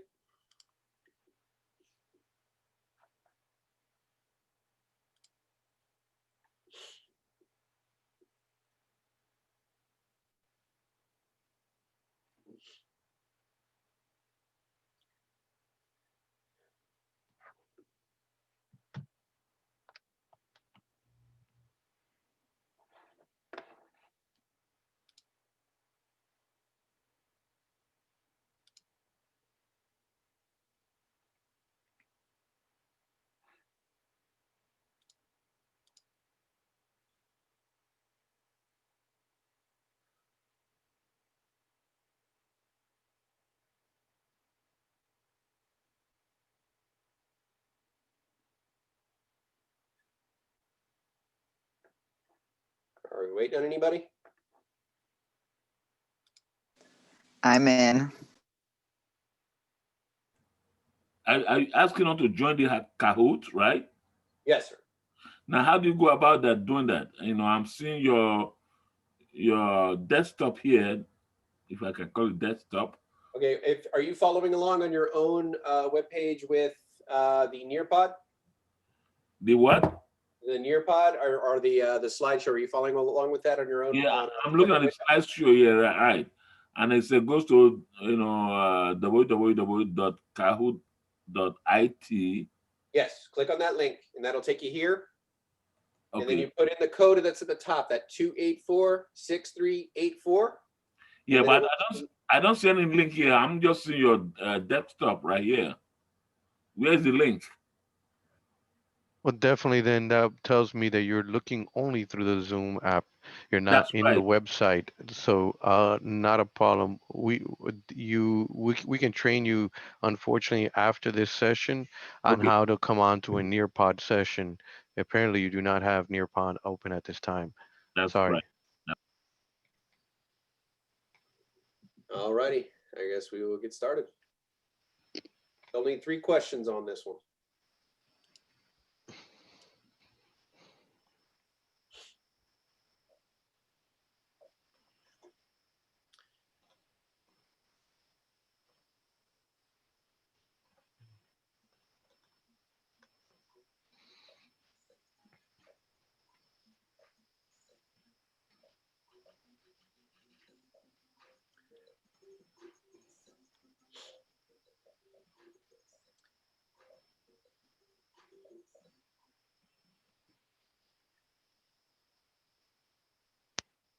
Absolutely correct. Remove the slot components.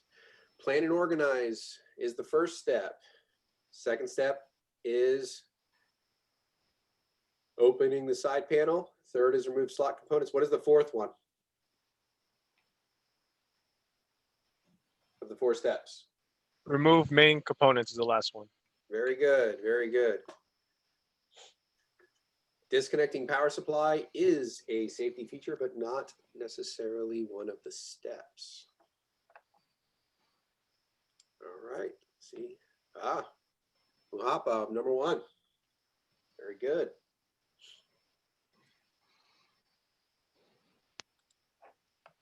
Number 2.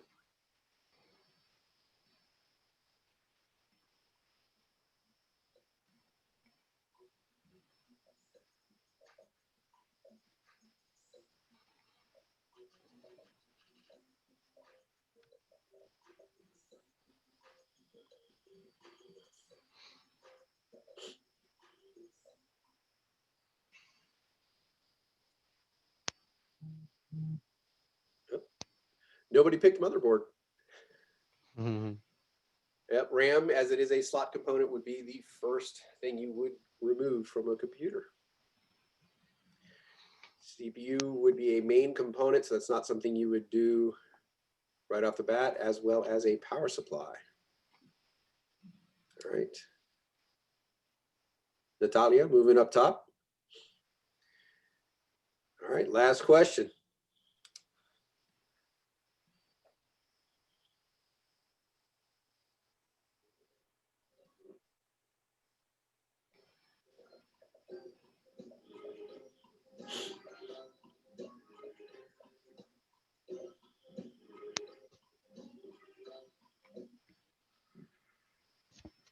Perfect.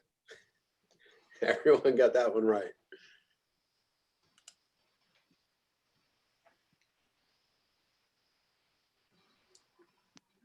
All right, Watkins. Natalia.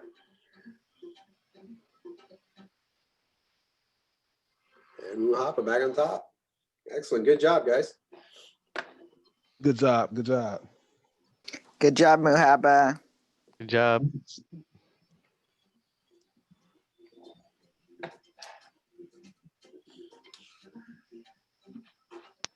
Okay.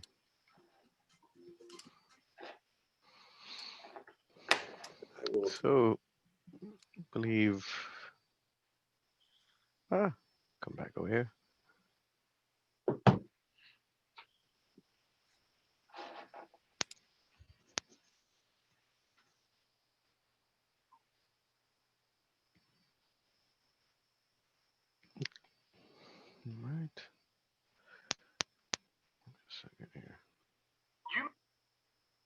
Go ahead and play it for yourselves, guys. That way you guys are able to hear it good. I'm not going to share the sound. Please We already know that there are many important pause, parts inside mute yourselves. but what exactly do they do?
Okay, let's take a quick little survey. Says true or false? Taking a picture of the computer inside before removing its parts will help me. What do you guys think? True or false? Kevin. True. Hey, there we go. Somebody said it. True. Thank you. Everyone agree? That video was great, by the Yes. way. It, like dumbed it down perfectly enough for me to understand everything now. Hey, not a problem. Yes, good video. I'll watch it again later. Just remember, folks, to log on to Nearpod here on the right side. Make sure to be able to save this presentation with all the little toys and trinkets. It has to be in Nearpod. The one that is in your Canvas will not contain all of these activities. Next one. True or false? The order does not matter when assembling a computer. False. False. False.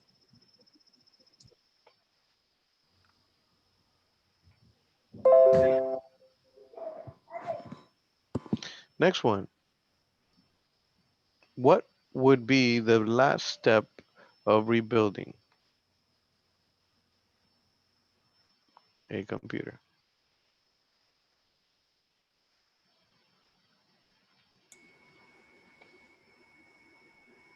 Turn it on and pray. I agree with that one. Installing the power supply. Mm-hmm. 1, 2, 3. All right. Let's see. I got 2 votes for here, 1 vote for here. I say turn it on and pray as well. And pray. I like to install a power supply. I said Installing power supply. turn and pray, it works. Oh, wow, man. Jeez, that just gets confusing. I don't know. If we turn on and play because like Okay, well, okay, turn on the you power have to supply. try the computer to see if it would turn on. All right, let's find out. All right, somebody convince me to turn on and pray. Let's find out. Mhm. And survey says, if I can get there, who was Yeah, you have right? to hit submit. Oh yeah, okay. No, I gotta hit share. I did hit submit. So apparently, yes, the majority wins. It was true. Taking a picture would be obviously very good for me. In reference to that the order does not matter, then we would just put it however we wanted, and that's not going to work. Lastly, yes, turn on and pray would be technically the last step. After we've done everything else, there's nothing else to do except for pray. Or what's the other word? Buddhas do it? I don't know. Hope, Meditate. meditate, There we go. meditate. You don't want to pray? Go ahead and meditate. See if that works. That might help. Oh, kidding aside, now that we've basically taken Humpty Dumpty pretty much and taken them apart, we should now be hopefully be able to put them back together. One thing we must note is that the screws that we came off should align. And what gives this away is that the screws that I need to take off usually I have that nice beautiful circle and or are marked very, very well.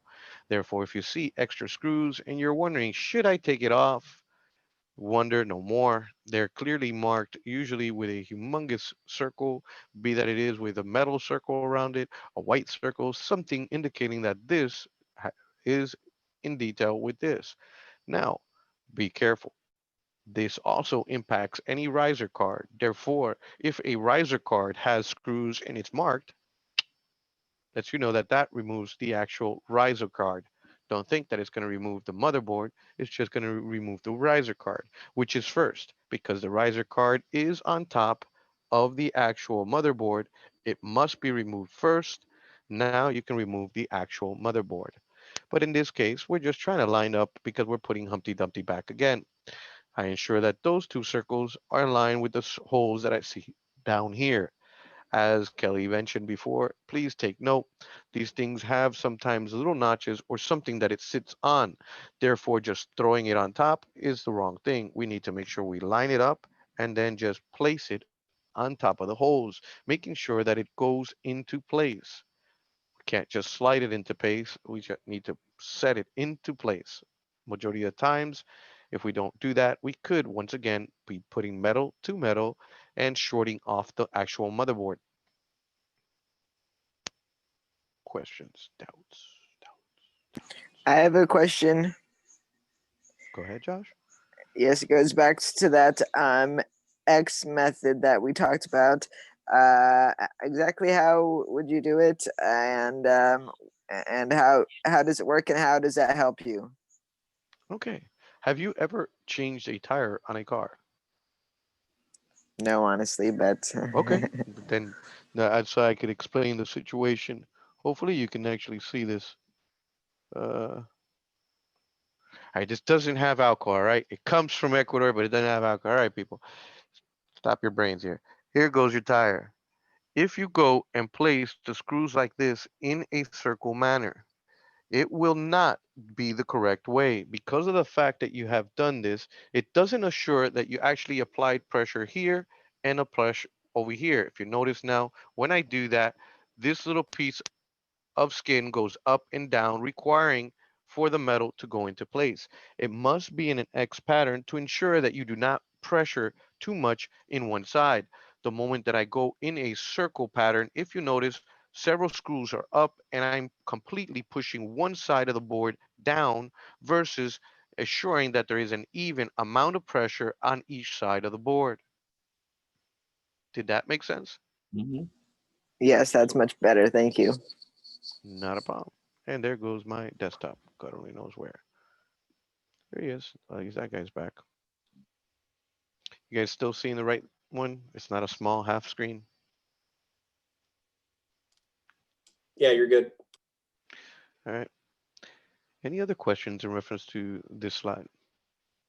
So pretty simple. If we learned how it was that we took it apart, We just got to now remember that it should be backwards from where we started. In this case, we put in the motherboard. Now we should go to the second step. Uh, Josh, help me out here. What should I do? What's step 2 and 3? You want me to read them? Yes, please. Okay. 10 steps to putting the computer back together. 2, all drives and fans go back into the housing. And 3, connect all cables to board, SATA, IDE, and front panel. And you want me to do 4? Yes, please. 4, attach power supply back into place, making all connections, including board and components. Yeah, so not only do we need to make sure that, thank you very much, Josh, that it is into place. Notice that little circle again. You see him there? That is that circle that I mentioned earlier. It looks, apparently this guy hasn't put the screw in its place, but you could tell that that screw goes to the motherboard and it locks it into space, into its place. That is one of those screws. Now you'll also notice, if you could look very careful, that each individual socket is a different shape.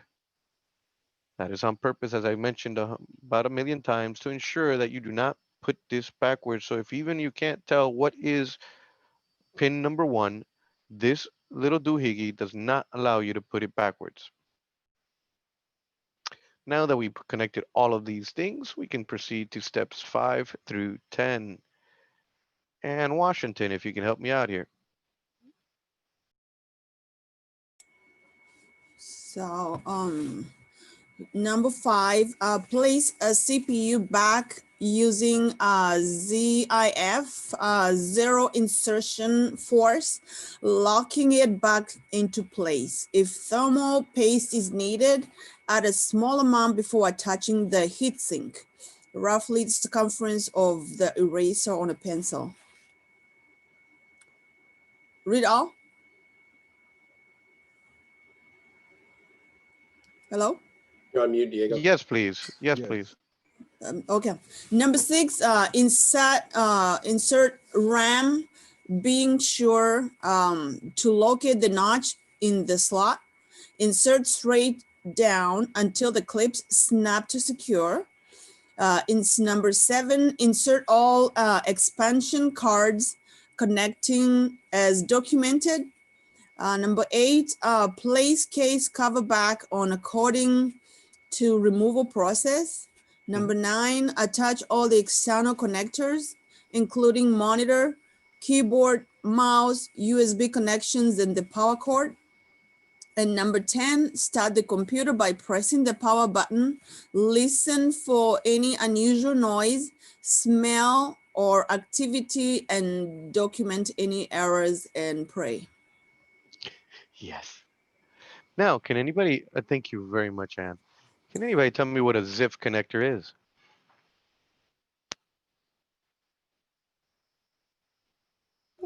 Hello? Hello, can I'm you hear sorry? me? Yes, I can. Yeah, ZIF is like you said, when you try to plug any of the connectors, if they don't fit, don't force it. Turn it around and make sure it goes into the space or the holes and it go easily, right? Mm-hmm. Incorrect. And in reference to CPUs, uh, the actual ZIF socket, which one is the ZIF socket? Does anyone know that? What is that ZIF socket? What does it look like from what we've seen today? You just showed it on the last um, point or PowerPoint, you showed earlier. It's like the white one that have different pins, right? The pin. That is correct. Here Right. goes your zero insertion. And your zip socket is this guy right here. You'll Yeah. notice that this guy's got here a one for the actually landing grid, and here's your PGA tour. You have your little handle here, which allows you to easily the zip one will blah, blah, blah. Go back into the movie. Here we go. Zero insertion force. It with ease allows you to put in any chip. If you have to do any type of force, you will then know that you are doing it the wrong way. Another good one here, you'll notice that this one here even has the pin marked as we stated. Even if these numbers disappear, gone, can't see it, can somebody without trying to figure out, and because obviously this says one, but what tells me on this chip that pin one should be here? Forget about the numbers, they're not there. How do I know that that is pin one? Is that an arrow there? That No little arrows, there's nothing there. Pretend that there's nothing there. Nothing, the whole motherboard, somebody went with an eraser, took all the numbers out There's, of here. All there's the a, letters are gone. there's a triangle, right? Should corner. A triangle. There's Yes. no triangle. I'm asking physically, there's physically wrong, something wrong with this square. That's what I'm asking for. Yeah, What's wrong with this that's square? what I'm saying. That little notch on the side looks like it's Yeah, pointing to me. yeah, that's what I'm saying. Okay. Okay, Yeah, I'm sorry. that's why I said a triangle. Okay. The notch on the side, I'll take that. Yes, Yes, sorry, I yes, misunderstood. yes. Also, you'll notice here too, right? So here's the way it's telling you because it's broken on the side. The perfect square is no longer this one here Mhm. is broken. All right. That's pin number one. Sorry for not understanding, but that is usually how we get somewhere with hopefully reinforcing communication and explaining ourselves. But now that we get to the point, you'll also notice that even in this one, even if I can't tell, it makes it very easy on where the notches are. See the notches? Therefore, when I am lining it up, you see the guy right here? This is the landing grid, right? You see how perfect the square is? It's got two notches. Once again, here's that little invisible triangle that you talked about. It's completely gone. I do not have the dots coming up to the edge. You see it? See the green area there at the end? Instead of coming up to a perfect Yes, I see square, it. then this side here, there is a piece missing. There's several little gold dots that are missing to make it a perfect square. That is pin one.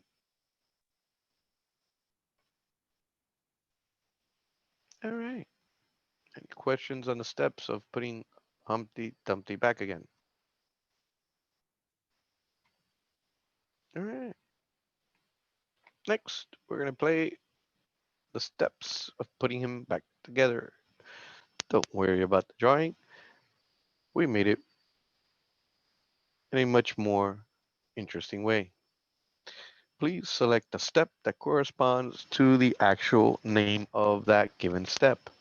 Therefore, whatever step one is, we want to mark step one. And what would be my step one of putting back Humpty Dumpty?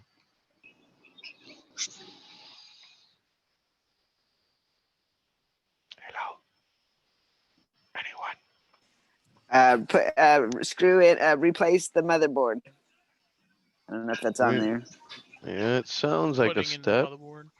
Putting in the motherboard in the case. So I'll select this guy and this guy. All right.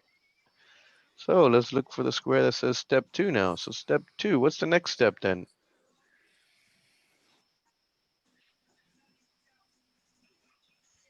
What's the next thing I should do? I already put in the Connect motherboard. all cables to the board like a SATA cables. Install CPU. Oh yeah, install. Yeah, maybe. Install CPU. So I should be putting the CPU already right after I put the motherboard? No, it's insert the insert. No, never The mind. fans. I Connect think it's the all cables, the drives and SATA cable. fans. There was one that just I said was there, the SATA drives and fans to their housing. That is correct. Step two would be connecting all your drives and fans into their actual housing. Now, step three. insert RAM to the Connect correct. the cables. Yes, now that I put the actual drives into their spot, I should connect all the cables associated to that. Thank you. Well, we're getting a little bit faster on this one. We're also running out of squares, might help us out. Step four, what should I do? Attach the power supply and connect them to the correct component. Real good. Yeah, that's correct. Step five. I got all my Install power in. I got, CPU. that's right. I just finished putting in the battery onto that puppy. You best bet I'm going into that motherboard now and install the CPU. This one is So what's next? Step 6. Insert the RAM to the correct RAM. locations. That's correct. We're starting to get the gist of it, right? Ah, come back. Now what's left? We're going to step 7. What's left? I put in the RAM. Insert all expansion cards. That's right. My expansion cards now, right? Yeah. Now step 8. Case cover. attach the external. With the computer open, should I attach monitors and keyboards? Place We- the case cover back on. back. Okay, yeah, there we go. Step 9. Attach all external devices. Monitors and Perfect. Then last, as we all like to say, if I ever figure out how to use this thing right, we start the computer and we pray. Well, one thing we need to make note is to take note of the smells and or sounds. Why would smells or sounds help me determine anything on that computer? Smell will Paper. tell you if there's something burning. Something short circuited. Yeah, You over. don't get anything short circuit. hmm So what And would sounds tell me? if Something everything is Something fine, it should Something be is just loose. one beep. And if there is something else, most likely there is something wrong. If something the is fan turns on, I guess. it's not connected Well, correctly. one thing, yeah, if the fan turns on, okay. But about if it's a is that a good thing? Something is not tightening. Something could be It loose. doesn't sound too good. Yeah, that's another reason, right? So yes, check to see if the fans are on would be one of the things. But also, if there is a weird sound, then definitely that is something wrong. Maybe when I was putting the screws, a screw fell into the fan or some little piece or something. As for smell of obviously some type of smoke, we need to turn everything off immediately. If we see smoke or smell anything that's burning, could be that unfortunately again something is stuck somewhere, metal to metal, creating a contact that we don't want and damaging stuff.